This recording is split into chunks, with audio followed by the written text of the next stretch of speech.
আসসালামু আলাইকুম। আজকে আমি ডিম আলু চচ্চড়ি রান্না করব।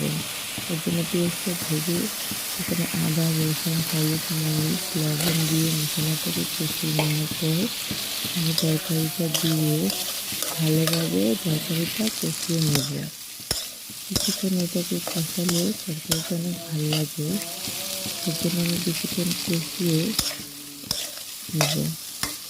এখন আমি এখানে একটু পানি দিয়ে দেব। পানি দিয়ে দিয়েছি।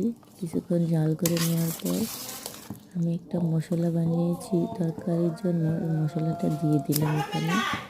এখন ডিমটাও ছেড়ে দিচ্ছি। আমি সবগুলো ডিম একে একে দিয়ে দিলাম। ডিমটা দেওয়ার পরে কিছুক্ষণ জাল করে আমি জিরা ফাঁকিটা দিয়ে দিলাম। এখন আমি এটাকে কিছুক্ষণ ঢেকে দিয়ে ধনিয়া পাতা দিয়ে দিলাম। রান্না